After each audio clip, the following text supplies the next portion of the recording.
Good morning, everybody. Good morning. Sit down for a moment.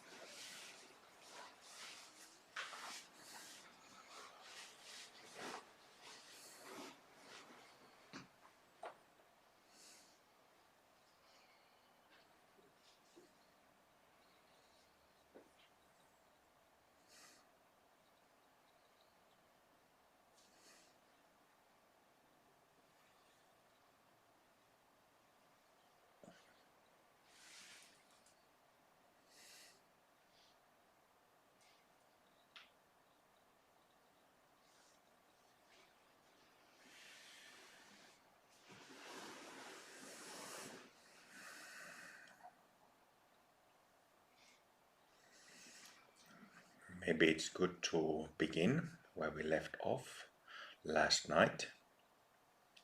So wish yourself happiness.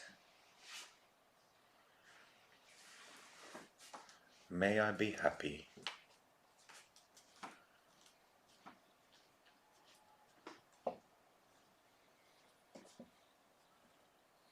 May I heal. May I find peace. May I find joy through happiness.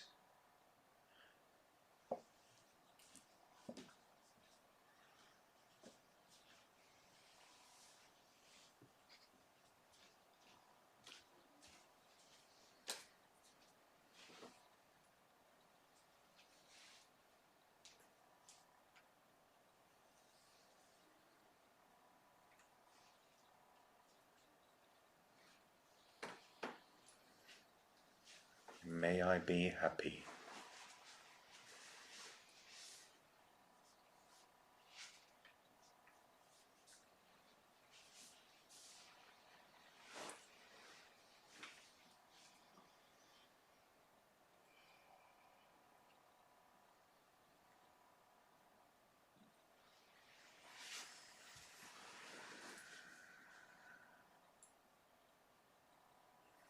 May our loved ones be happy. May our friends be happy. Families and relatives be happy. May our acquaintance be happy. May our Sangha be happy.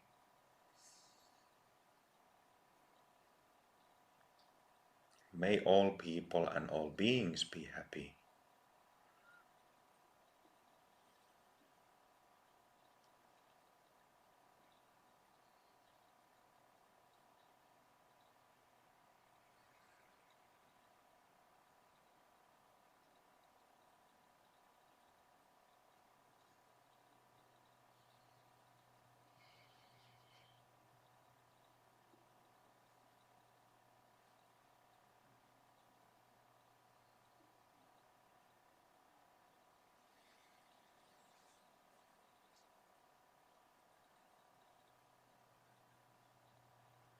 May us together be happy.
Now, after 3 days of practice, it's quite easy to, when we are in that experience of happiness, it's quite easy to see how exactly it is like,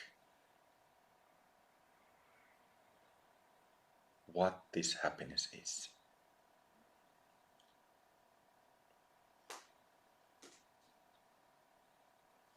Is there self in it, in the sense of small self or big self, from the perspective of entityness?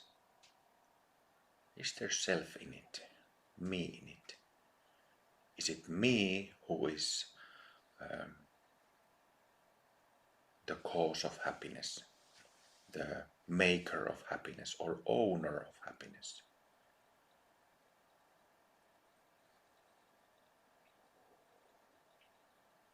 No, it doesn't seem to be the case. It's selfless happiness. No owner, yet it is very personal from the perspective of different kind of self, the psychological self, the psyche.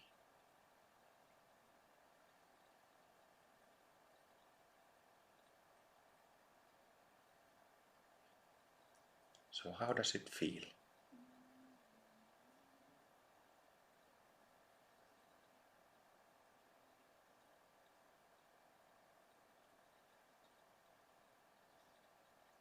Fulfilling, kind of like embracing,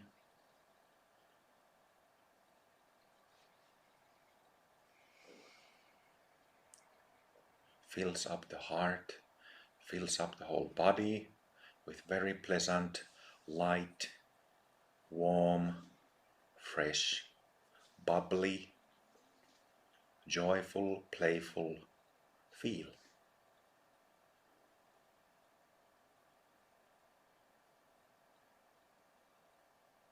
But when we think about these characteristics, playful, joyful, bubbly, loving, fulfilling, what is that?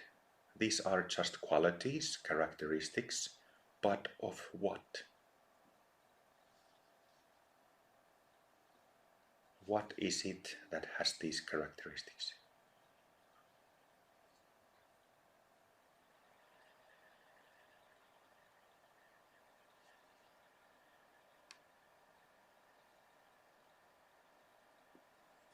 And that's the pure psyche or pure I.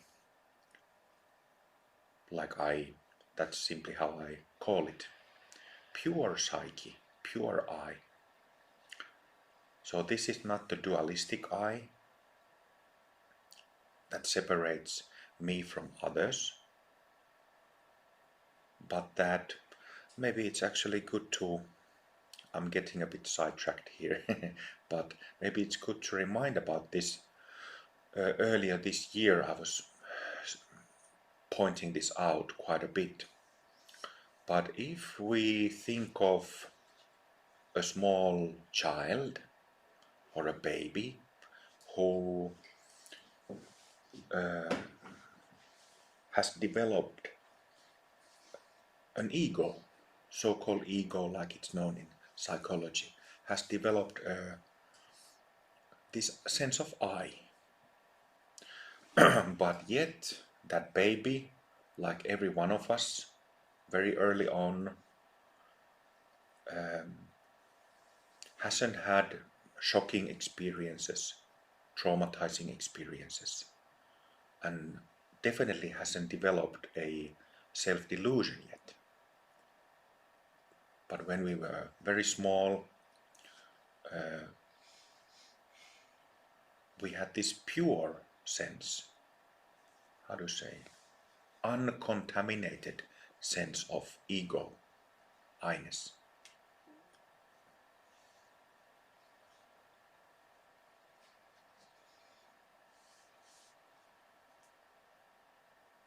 So from the perspective of emptiness or non-duality, there is no small self or big self. And if there is small or big, it is delusion. It's the actual cause that separates us to others. Me here and you there. But from a different perspective, and this is very important to understand, that understanding pure psyche, pure I, we cannot be looking at it through the lens of emptiness or selflessness or non-duality, because we won't understand it then.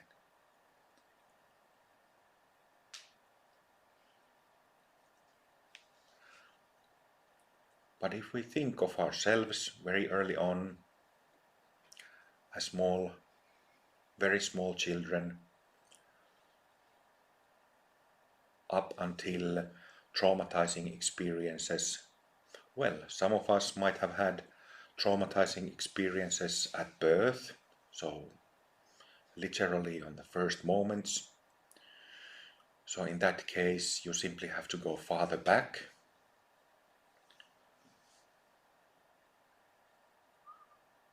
But for most of us, for the first couple of years perhaps of our lives, before this, would you call it, fundamental trauma, you had this pure, uncontaminated, untraumatized sense of me or I. This pure I, without trauma, without, what do you call that, without skewing, without distortions, without it having any association with being hurt.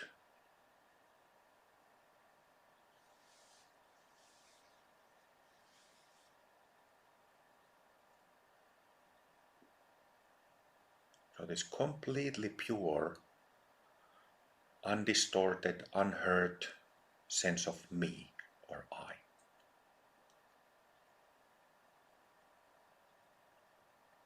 And when I describe this experience,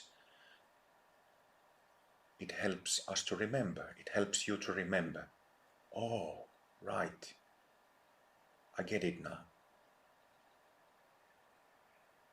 Or it can help you to begin to remember.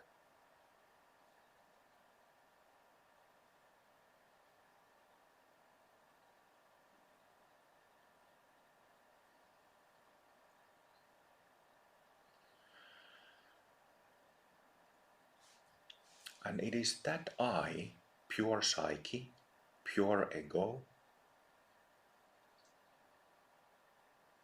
that radiates these, automatically has these pure qualities.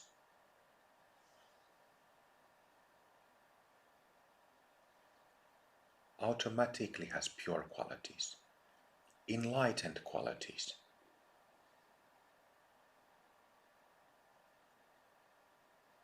Enlightened doesn't mean something exalted or lofty, something like levitation, or being able to fly through space. It simply means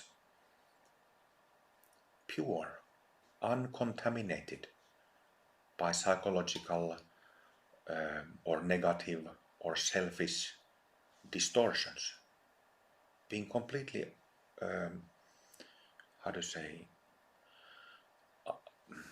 without them or unaffected by them.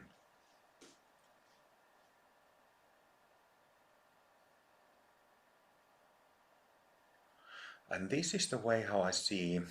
Yesterday, I think it was it during dinner at some point, or I think it was the short discussion after the practice session here in the room. We were discussing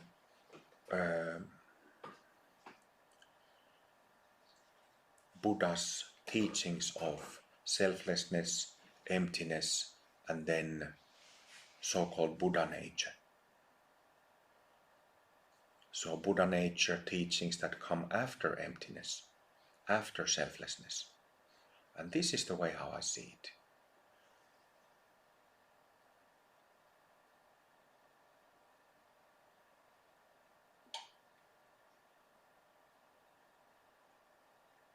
And it's still kind of halfway if we are stuck with, even if we have realized the full scope of emptiness, or I could perhaps synonymously use the term selflessness, even if we have realized the full scope of it, or in terms of Amrita Mandala, we have purified the causal body, the nadi system, that is not full enlightenment. That is not Buddhahood.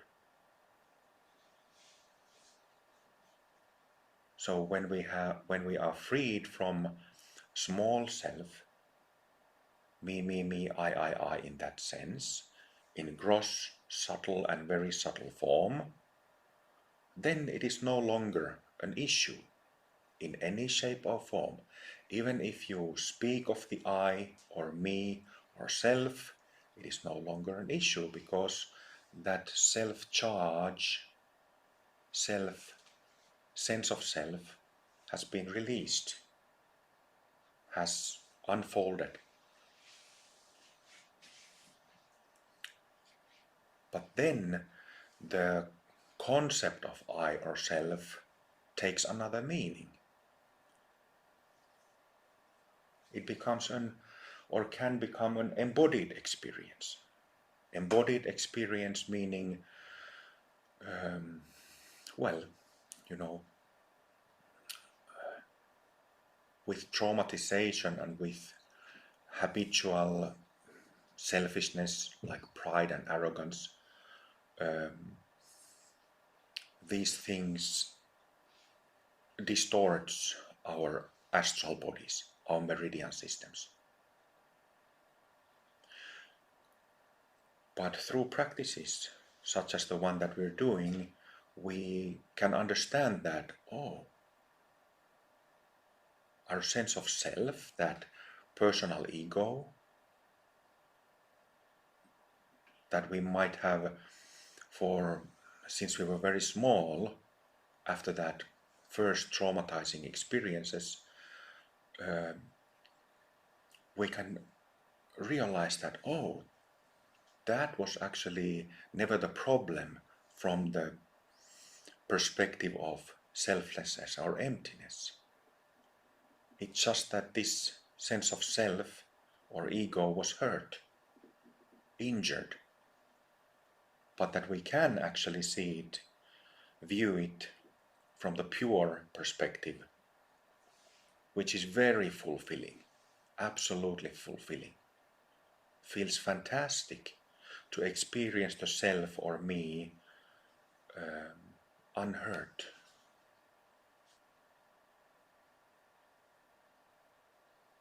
And that's the way how I've often written and discussed of light body or rainbow body, which is like a bit of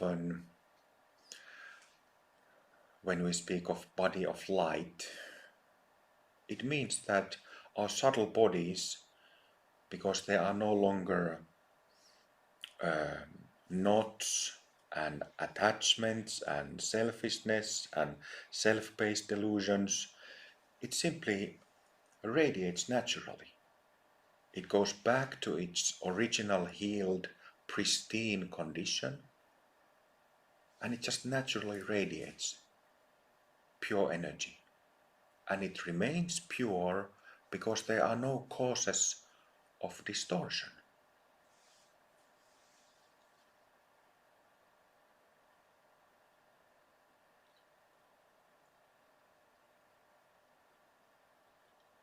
And this is the way how I understand Buddhists for a couple of thousand years now have been pretty ruthlessly criticizing the Hindu view, the view of Sanatana Dharma.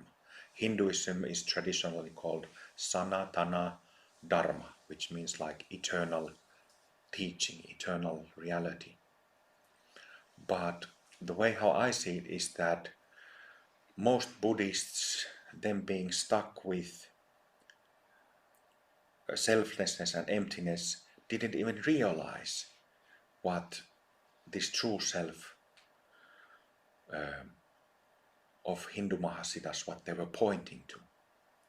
But then there are some Buddhists like Dolpopa and Taranatha from Jonang school and others that have a very different view than most Buddhists who just talk about emptiness.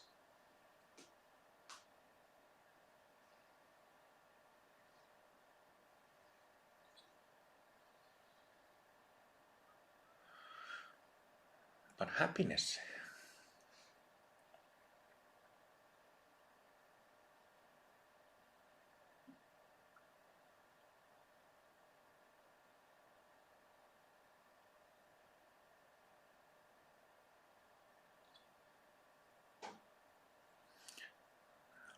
may I be happy, may all of us be happy, may all beings be happy.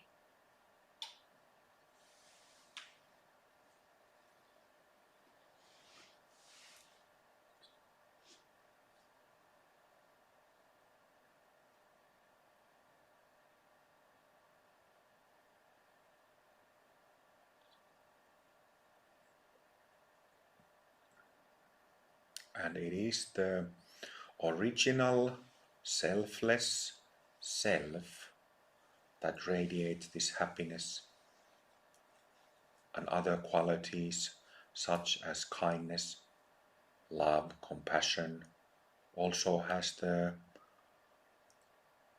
what do you call that, ability to discriminate. So it's not blind love or stupid love, not fool's compassion.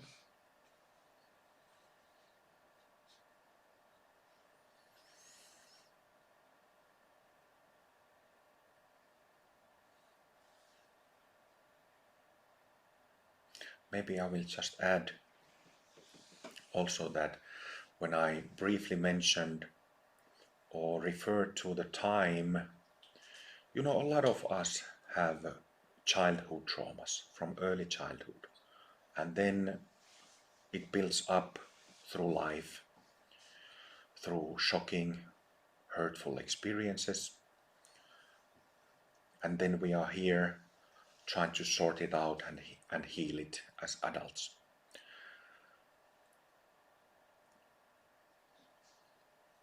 But if we recall to the time when we had the sense of self, maybe when we were, I don't remember exactly how it goes, but around the age of 1 or 2, something like that, or 3 or 4, if we were lucky enough to get that far before the first trauma,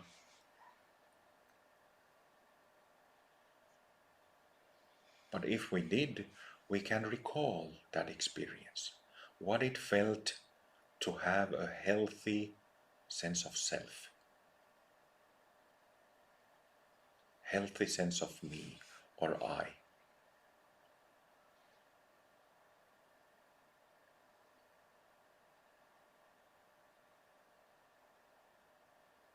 And it is still there in us, no matter how much trauma, hurt,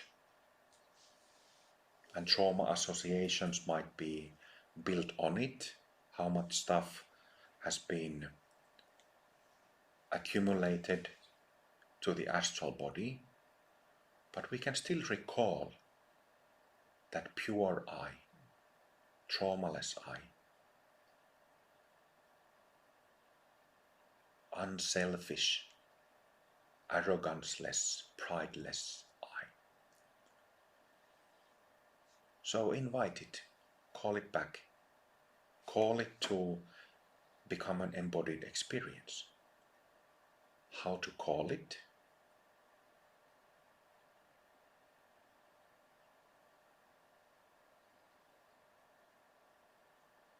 For example, you can say affirmation associated with that untainted, pure sense of self or me.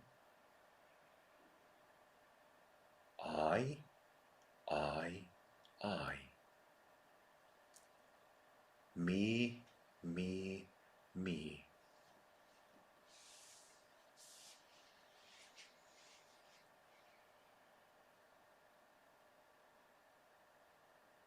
back and see how it feels.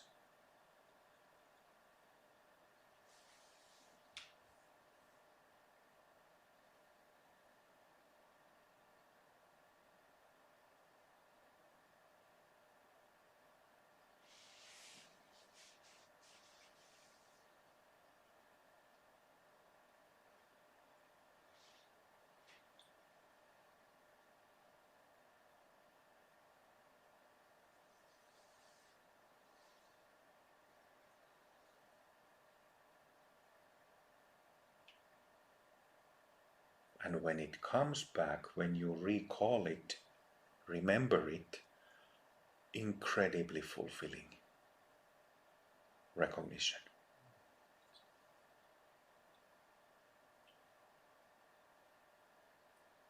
Puhdas minä. Pure me, fearless me, doubtless me, original me, hurtless.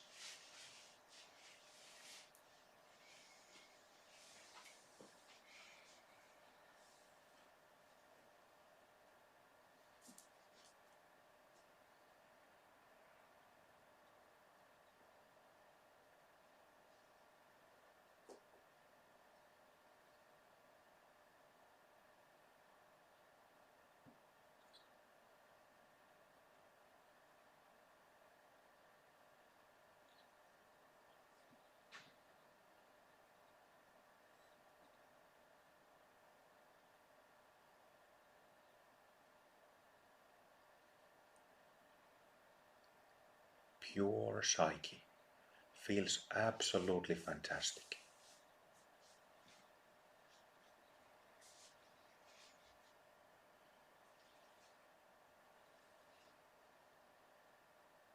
This is an emulation or calling back of the body of light, rainbow body, immortal body.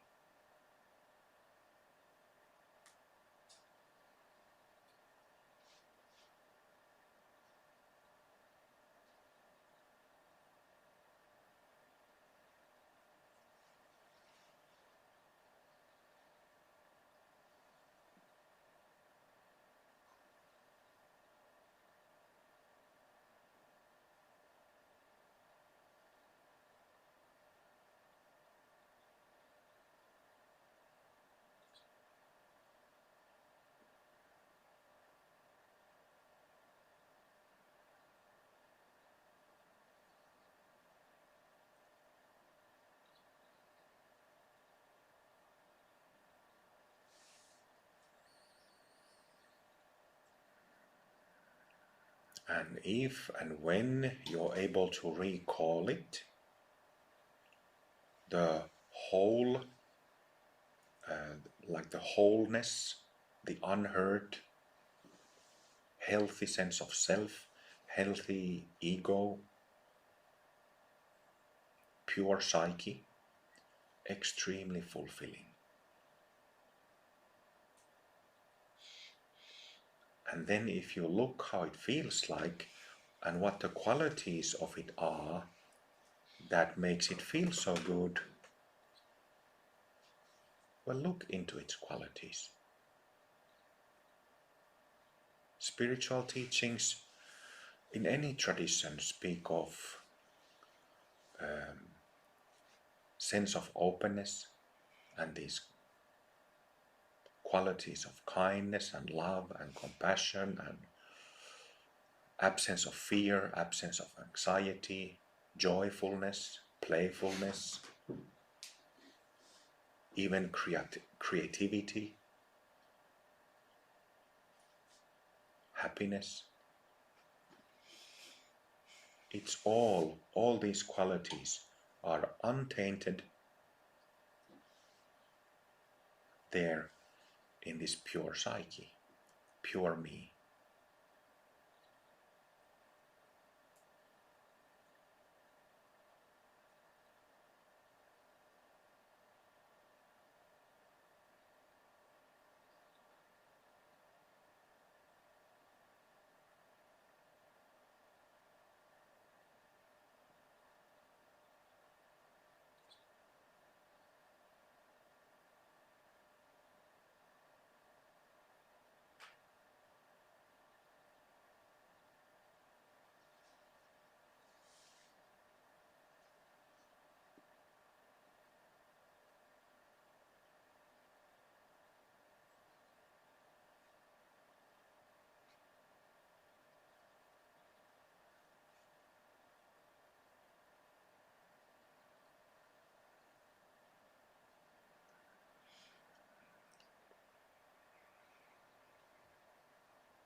And it feels great, it feels just right, fulfilling.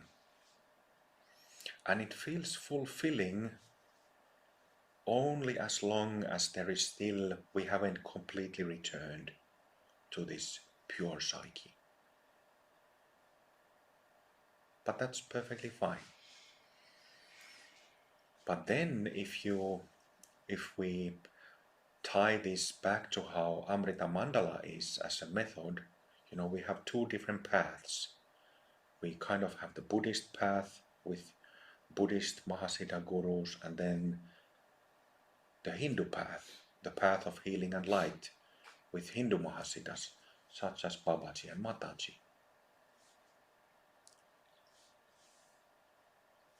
And if you have done Guru Yoga enough with both teams, with gurus from both paths, how does this experience feel like compared to the Guru, energy of the gurus? Is it more Buddhist or more Hindu?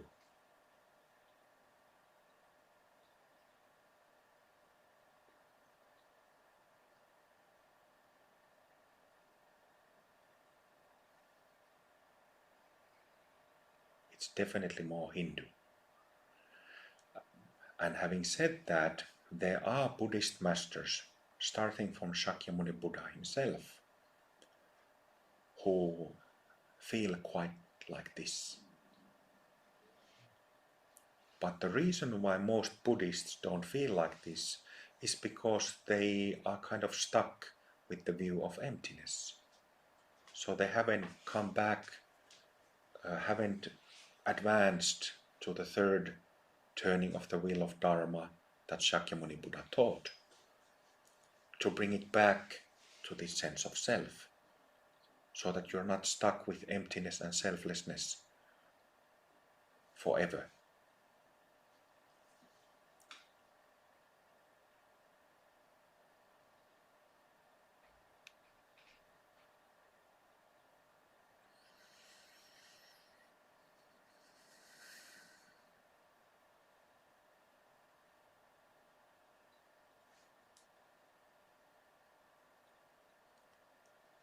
Let's briefly thank.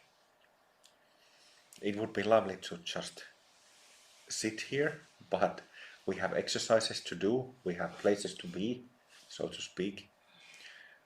So let's just briefly give thanks to Babaji and Mataji, and then the great Grand Master of all Dharma traditions, Mahasiddha Agastya, Mahaguru Agastya.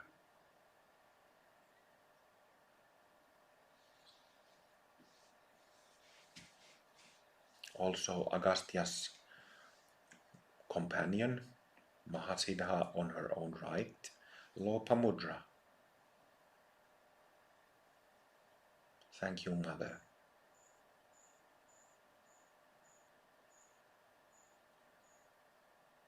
And thanks to Tirumular.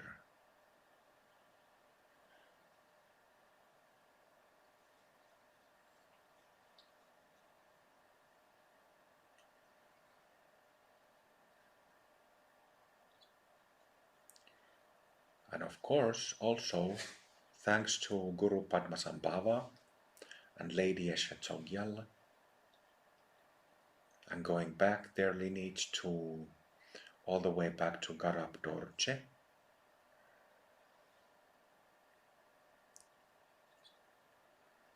and Garab Dorje's main disciple Manjusri Mitra.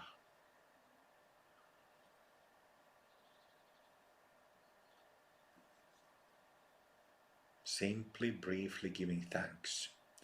We will give thanks properly later.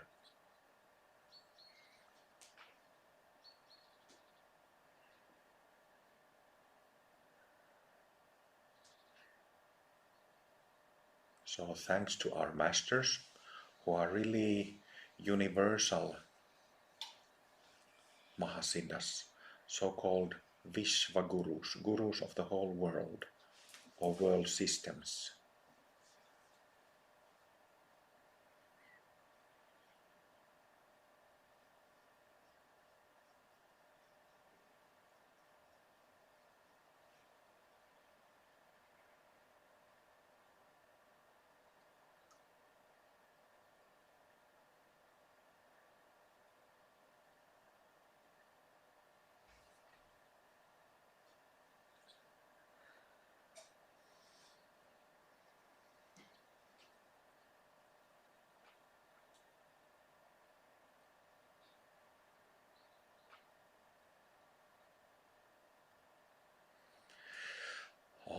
So let's keep the blessings and the presence of our gurus in our heart, in our whole being, but also let's stay with this pure sense of self, this fantastic light body experience.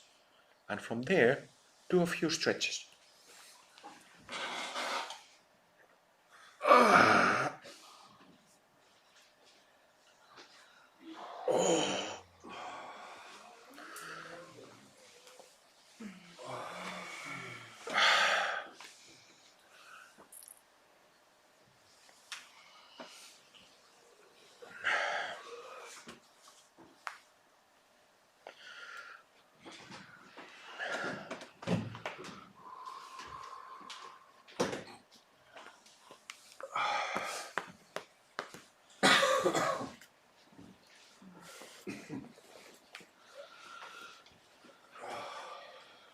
Let's take it to the yoga mat.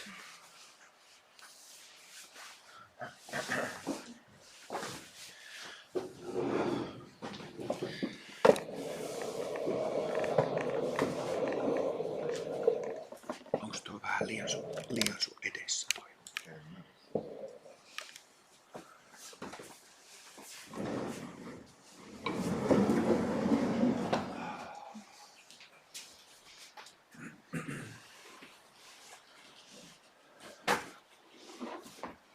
You can keep stretching spontaneously, just like on lazy Sunday morning. Just feel into it.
Has everybody seen the animation of the pure subtle bodies? Mm-hmm. Yes? No. Well, just to give you a brief reminder. So we have energy system inside the body and outside the body in the aura, and then the vertical pillar, right? So let's simply draw or trace that subtle body with our hands. So we are simply using hands to become aware of that subtle body and to touch it, to address it. And obviously we can't, at least I don't have arms long enough to go 5-6 meters from the ground, but you imagine that you can reach that high or that low. So like this.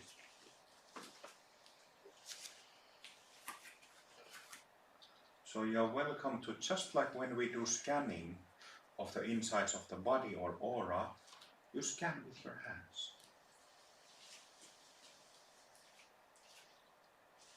You paint, draw, trace that subtle body. The vertical pillar, the aura around the body, and the channels, systems inside the body.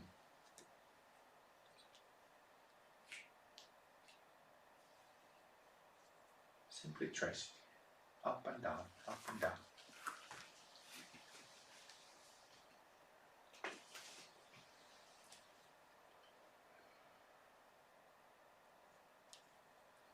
It's kind of like a Qigong version of what we do on the sitting cushion.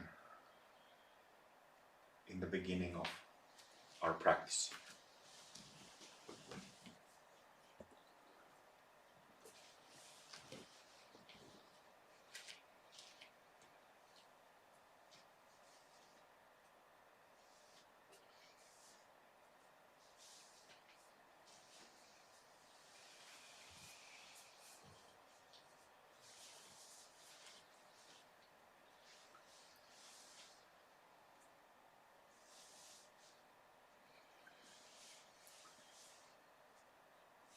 Even though the hands don't reach 5-6 meters down and 5-6 meters up, with your attention you can extend and be sure to touch with your attention, with your awareness,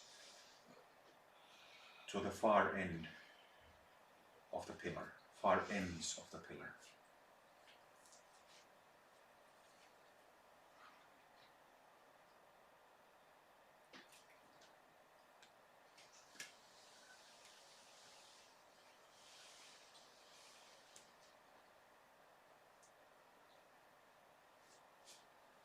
Couple of more times, up and down.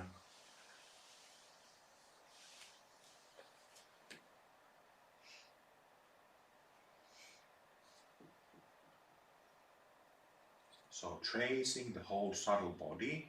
You can also do combing the aura, channels of the aura, combing the channels inside the body.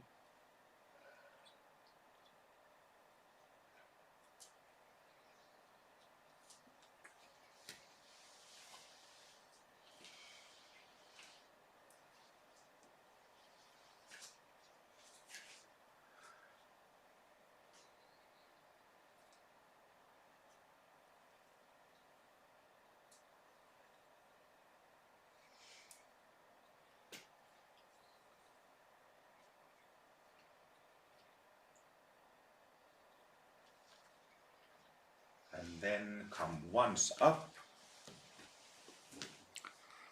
And then let your arms come to rest at the sides of your body. See how you feel for a moment.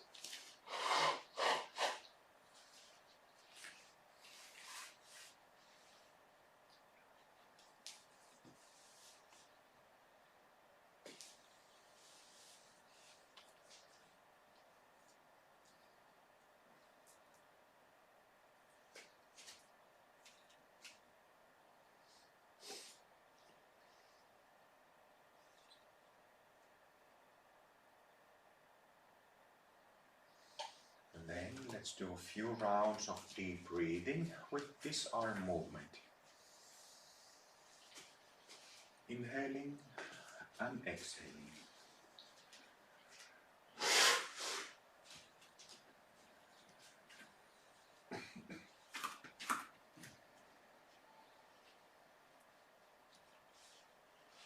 Knees straightening, knees bending.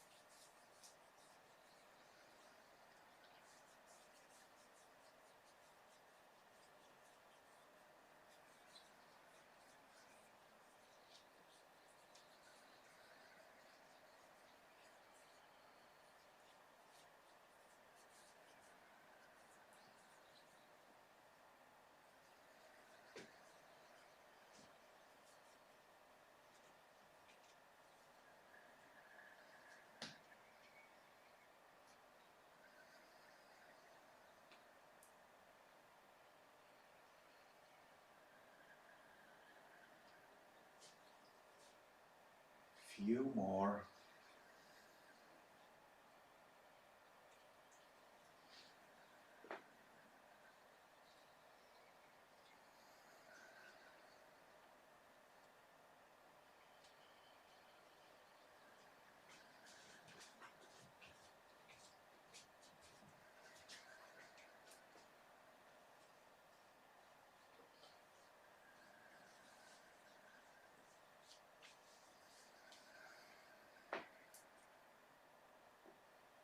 then with exhalation, let arms come down and stay down.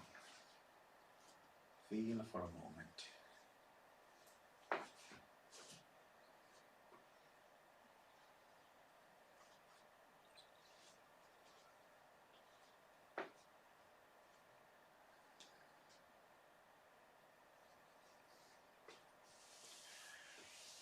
If you already know, you have, okay, I really understood this pure psyche, pure self, pure I, then you don't necessarily need a mantra.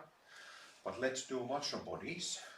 And if you are in doubt if you got it or not, if you experience this pure I or not, then use mantra, Babajis or Matajis.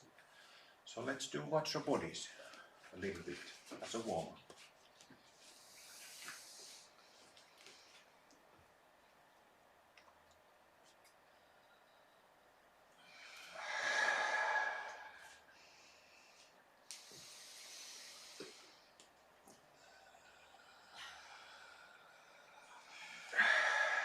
So the basic version of Vajra body is taught that you stand upright or sit in a basic posture with arms down or bent like this or something. But now we have been doing Amrita asanas, right? So we have been bridging, using those same principles and just freely applying it to any posture.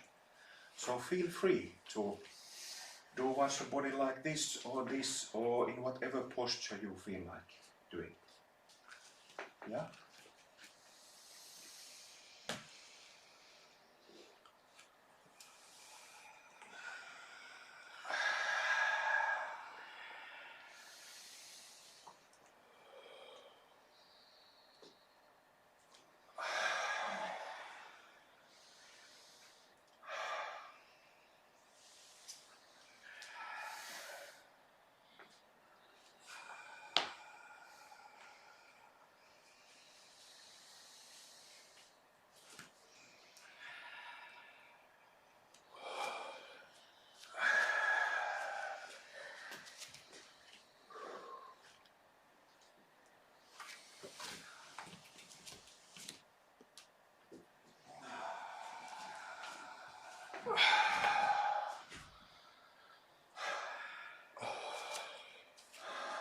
Light squeeze, medium squeeze, hard squeeze,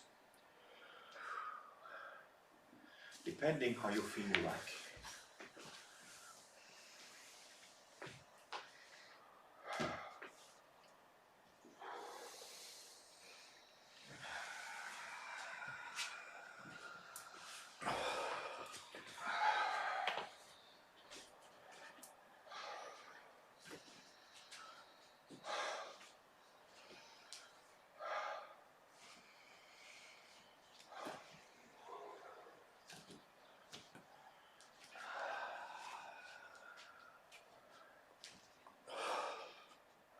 Just to warm up the body and to energize, to wake up.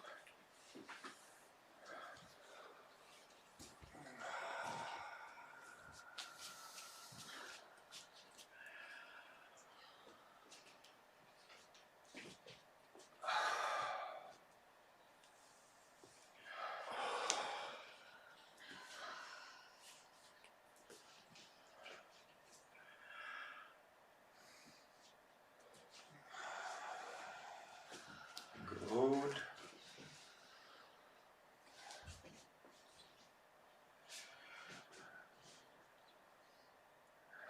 For a moment, see how you feel.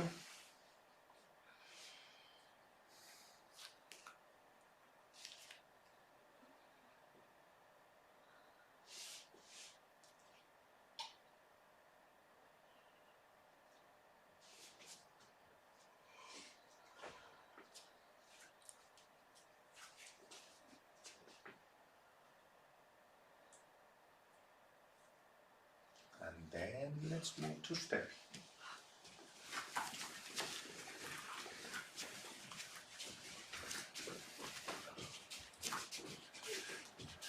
Just to remind you, most of the weight is on balls of feet. You say that balls of feet? Yeah. Ball of feet.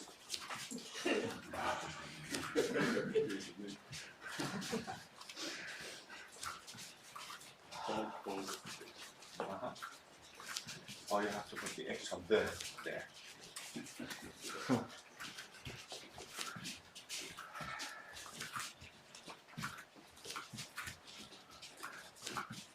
See how it feels if you take a moment to look me.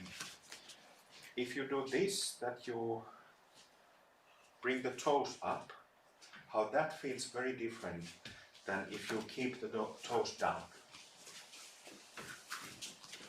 When your knees are bent a little bit and keep the toes down, and I don't mean dragging the toes, but still lifting the foot, but the toes stay close to the floor, it's much easier to be connected.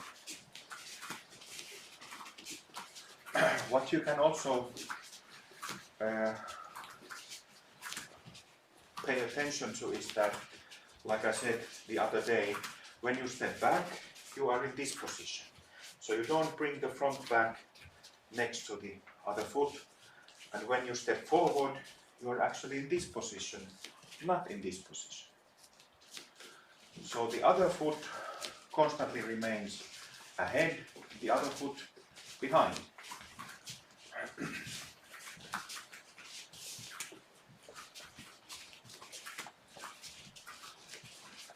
See what happens when you bend your knees a bit more.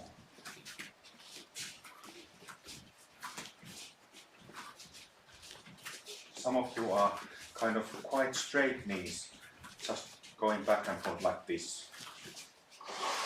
So it's not really connected.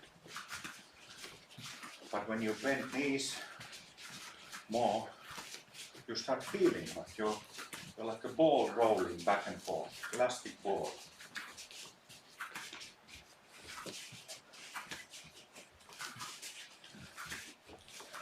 And then that slight swing of the arms.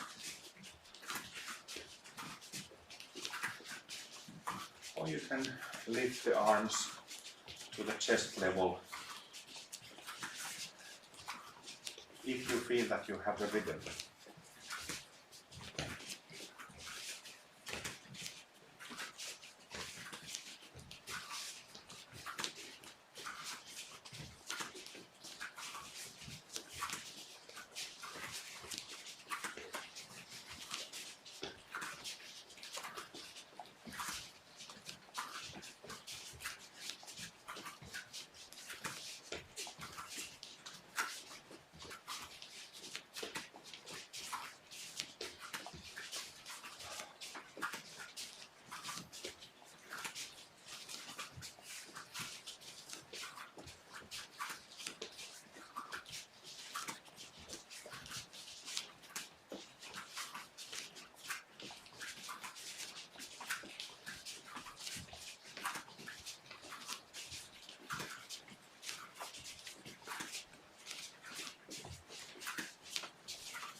Just to remind you, see if you can feel that line of connectedness coming through into your feet.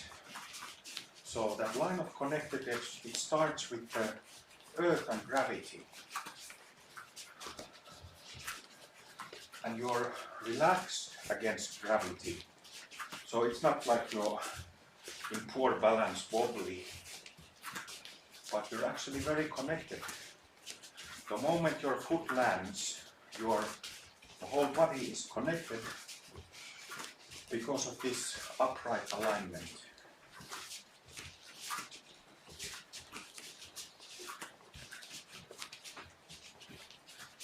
And change the foot.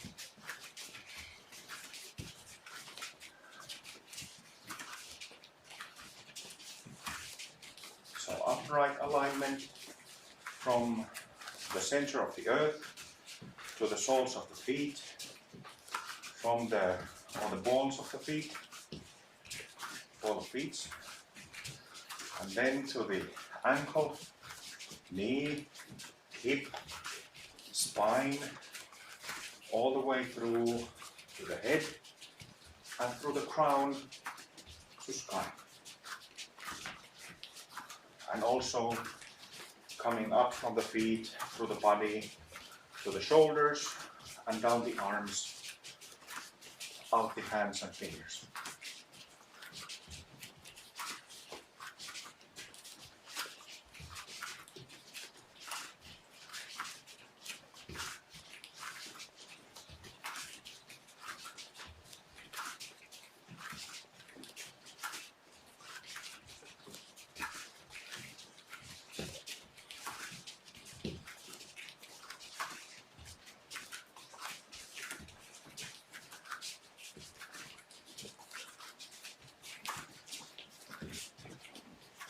You can look at my stepping a little bit and observe how I don't step. My heel goes down and touches the floor, but I never go this far. Like I'm not really, there's not even a moment when I'm standing on the heel. So it's mostly on the ball of the feet, which keeps it elastic. If it's on the heel, well, it's still, you can bend the knee, but it's a different experience. So try that. So if you notice that you're going all the way to the toes in the front and all the way on the heel on the back, just move a little less.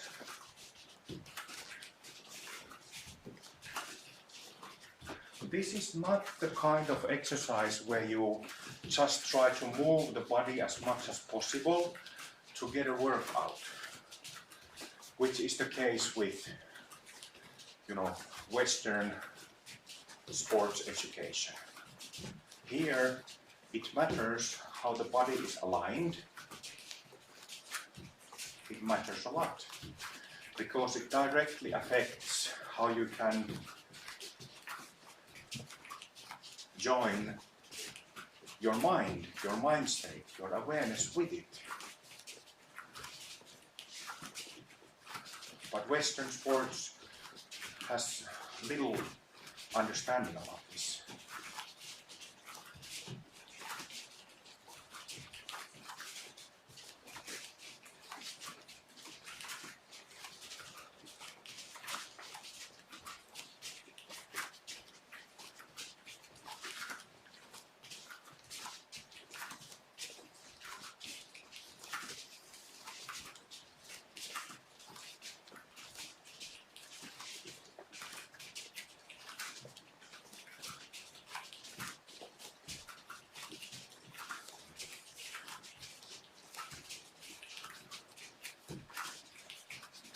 Okay, let's take a breather.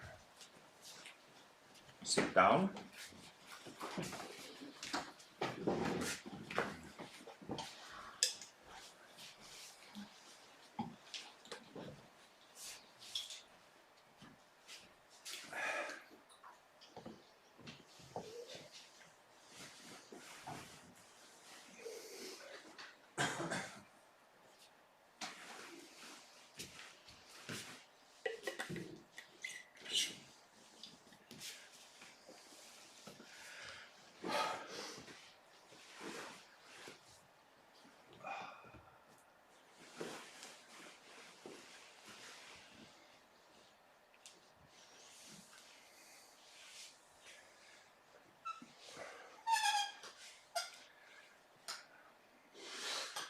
Still in touch with that original happiness, original pure self or psyche.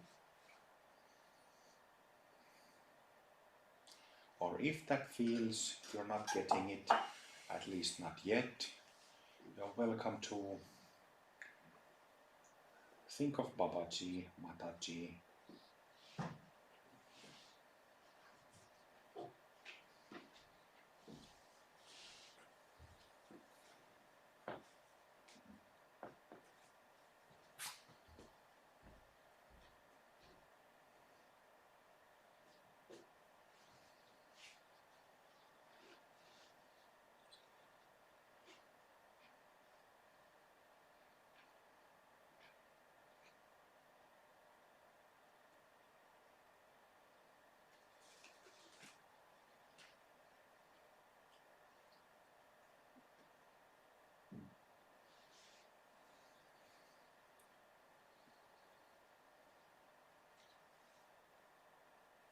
maybe one thing I didn't make it perhaps clear enough in the sitting session is that when you clearly understand what the pure psyche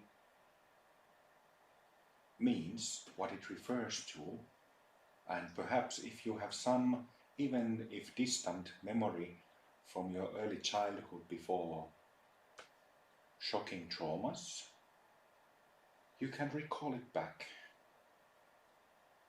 In a different context, in the two-part formula, on the Bhumi side of things, you use the I affirmation to bring up this sense of self that separates us from everything else.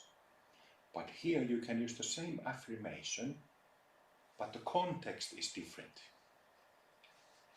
So when you understand it, you can keep going back to this pure psyche, radiant self, with the help of the affirmation, by saying to yourself, me, me, or I, Mina, Mina. And it comes back that way.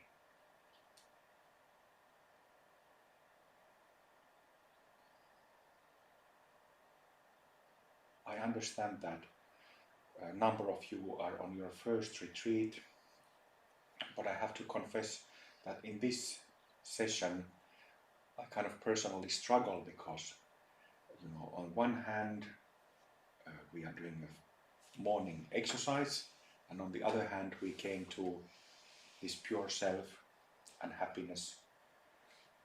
But I will come back to this pure psyche and happiness later in today's sessions or tomorrow. So don't worry. But I kind of feel that I have to do lots of things at the same time. All right, stepping.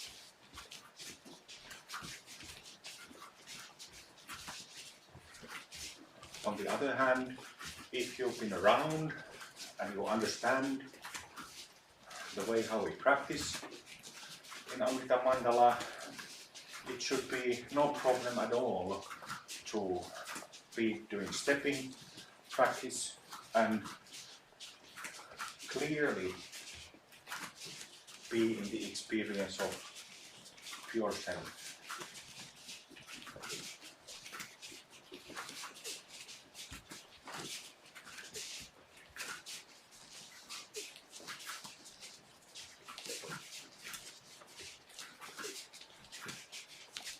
Change foot.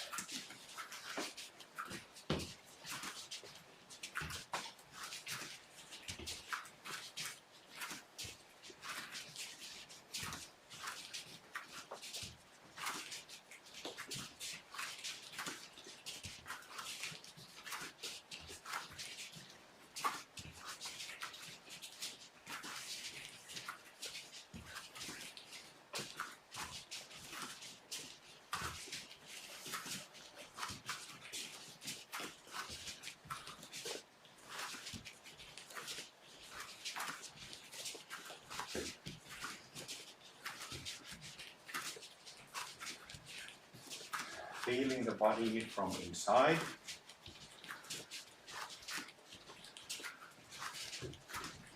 You can also look at this movement from the dance point of view, where you are rhythmically, you have a rhythm. It's not just tick, tock, tick, tock. but that there's rhythm and feel. Intelligence, we could say. There's intelligence.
Alright, so now we've been doing a couple of sessions, one side at a time. See if you can do this.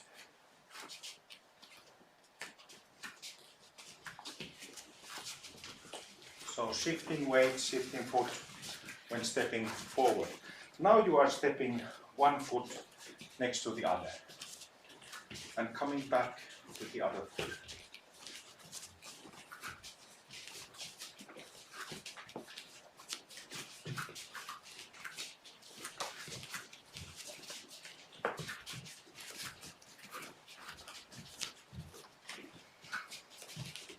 You can let your arms hang first, if there's too many moving parts.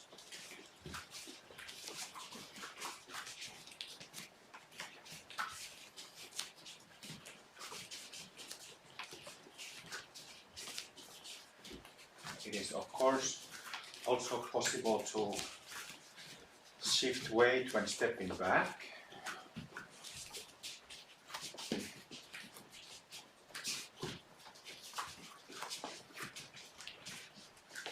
But choose one or the other, shifting in front or shifting in the back.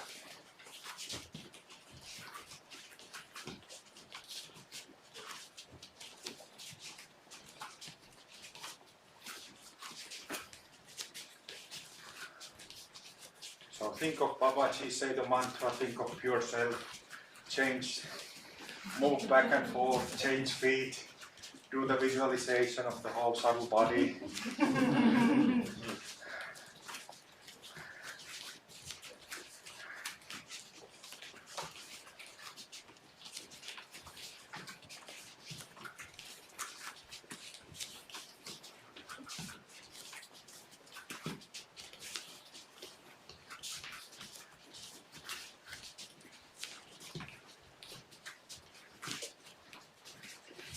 If you're trying the shifting weight thing, slow it down a little bit and feel into it.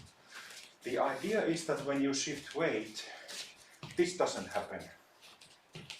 You don't wobble from one side to the next.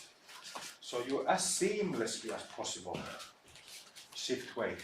So you are constantly aimed forward and backward, moving back and forth, not wobbling sideways. And also, you're not jumping up and down. Not this either.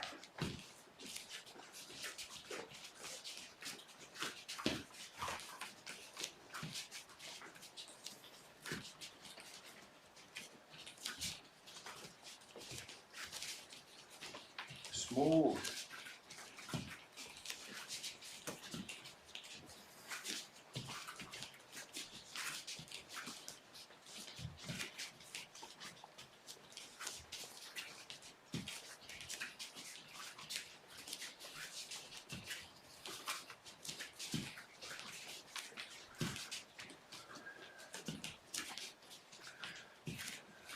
So shoulders are directed or are moving directly forward and backward. Same with hips. Same with knees, same with ankles, same with toes and heels. So not turning, although that's also possible, but that's a different exercise.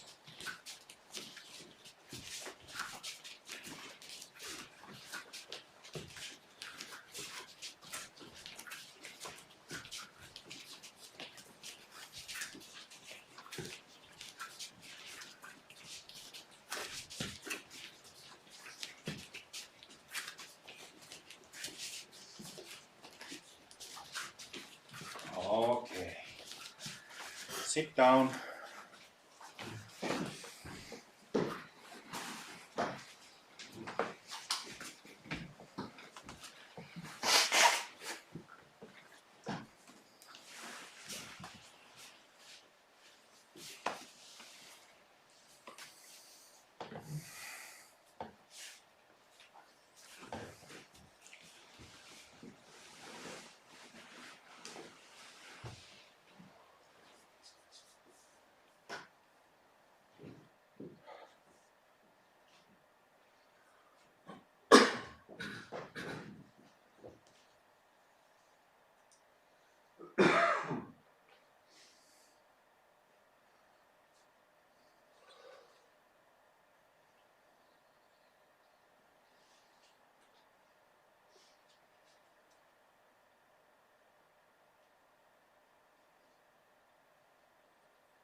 Minä.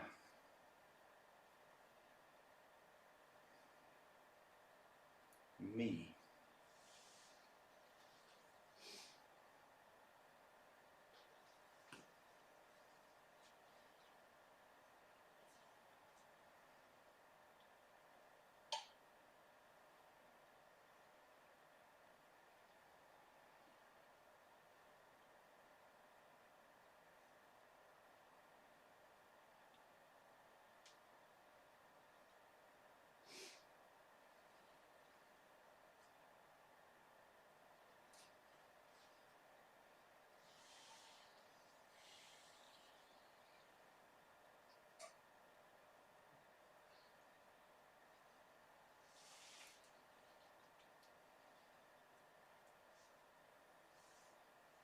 Good, let's continue with prostrations. Easy version, and a bit more dynamic version. Do sets, take breathers in between. We will do just maybe 3 sets.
third one.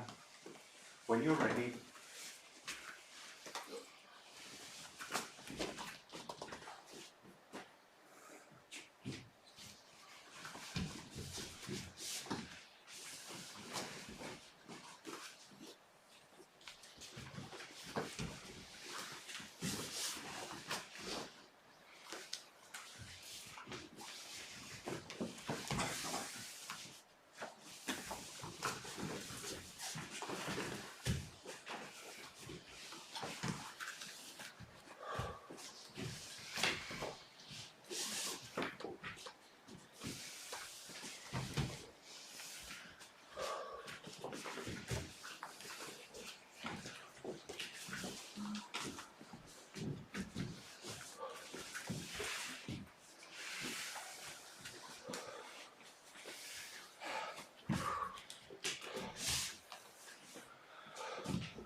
good, and then the third one, rolling on your back.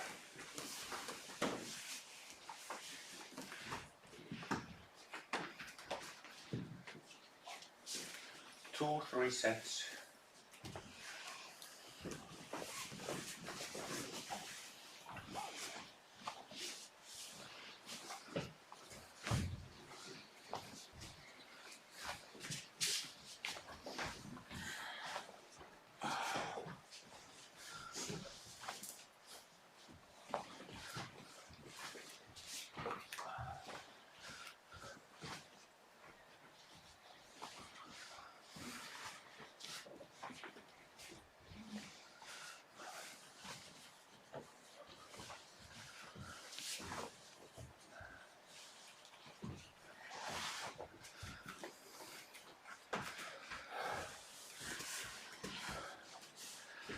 Feel the connection with the ground with your back, or from the neck through the back to the sacrum and tailbones. Enjoy that connection, feel that connection. Present in that connection.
Good. After the second set, take your pillow, your blanket, relax.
Let's go back to that affirmation of happiness that we started last night, continued this morning, but then I tied that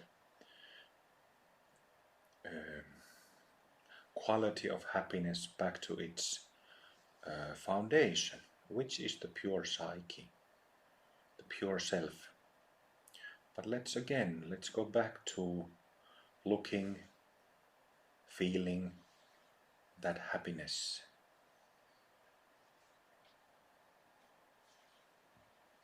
By reminding us of it. And again, you are welcome to phrase the affirmation in any way you feel like doing it.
you can take few deep breaths.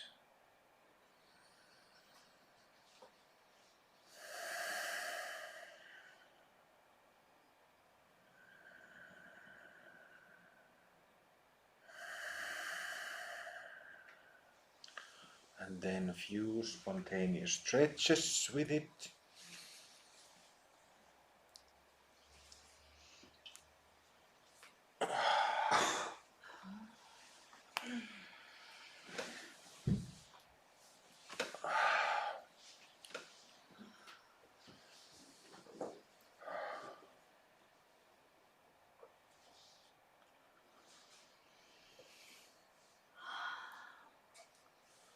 And then joining palm to palm.